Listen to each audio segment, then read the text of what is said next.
नमस्कार दोस्तों। देखिए, जो लोग हिंदी लिए हैं ना, 12th में हिंदी तो लेना ही पड़ेगा आपको, चाहे जो भी हो। 100 नंबर का हिंदी होगा, जिसमें 50 नंबर का ऑब्जेक्टिव होगा और 50 नंबर का सब्जेक्टिव। अब सब्जेक्टिव में कौन से प्रश्न पूछे जाते हैं, तो मेरे पास 71 प्रश्न है। ये कर लेते हैं तो अलग से प्रश्न नहीं आएगा डिफिनिट रूप से। तो उसी में प्रत्येक पार्ट में मैं मात्र 2 ही वीडियो बनाता हूँ, प्रत्येक पार्ट में 2 प्रश्न कराता हूँ, सॉरी। ठीक है, तो आज का 2 प्रश्न कर लेते हैं। टोटल 71 प्रश्न है, अगर कर लेते हैं तो आपको बोर्ड एग्जाम में कोई नहीं हरा सकता। डिफिनिट रूप से आपका सब्जेक्टिव अच्छा से जाएगा 50 नंबर का। ठीक है, 100 नंबर का पूछा जाता है हिंदी, अब 100 नंबर हो चुका है। किसी का मतलब 50 नंबर का हिंदी नहीं रहा, सबका 100 नंबर का एग्जाम देना पड़ेगा। इसलिए अच्छे से आप लोग कीजिएगा, और मैं वैसे प्रश्न कराऊंगा जो आपके एग्जाम में पूछते हैं हर साल। 2 साल का अनुभव है और ऑफलाइन क्लास चलती है मेरे यहाँ, वहाँ पे दिया जाता है प्रश्नों को।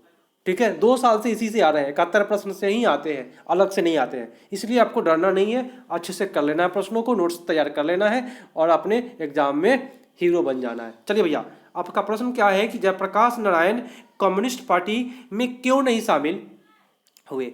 अब क्या कारण था भैया कि कम्युनिस्ट पार्टी में शामिल नहीं हुए, चलिए देख लेते हैं। जयप्रकाश नारायण ने लेनिन से सीखा था कि जो गुलाम देश है, वहाँ के जो कम्युनिस्ट है उनके हरगिज वहाँ की लड़ाई से अपने को अलग नहीं रखना चाहिए, क्योंकि लड़ाई का नेतृत्व बुजुर्गा वर्ग के हाथ में होता है और पूंजीपतियों के हाथ में होता है, 2 वर्ग के हाथ में। ठीक है, अतः कम्युनिस्ट को अलग नहीं रखना चाहिए और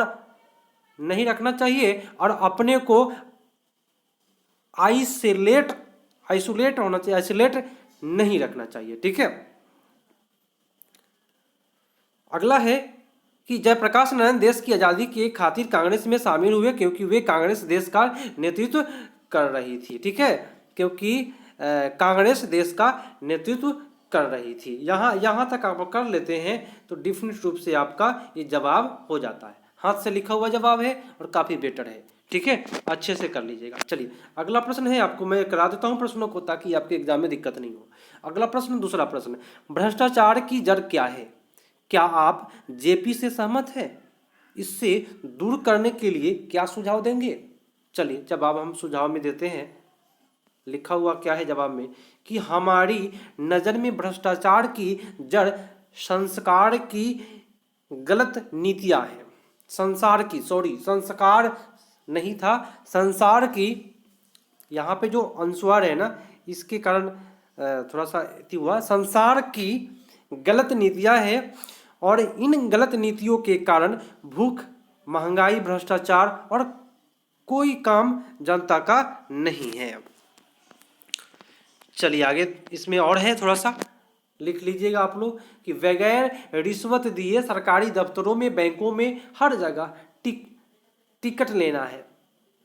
ठीक है, उनमें जहां भी हो रिश्वत के बगैर काम नहीं होता। जहाँ टिकट भी लेना हो ना, जैसे कि टिकट सिनेमा हॉल का टिकट लेना है वहाँ, या चुनाव का टिकट लेना है, ठीक है, तो उसमें भी बिना रिश्वत के काम नहीं होता। हर प्रकार के अन्याय के नीचे जनता दबी रहती है और शैक्षणिक संस्थाएं भ्रष्ट हो रही है और हमारे नौजवानों का भविष्य भी अंधेरे में पड़ा हुआ है।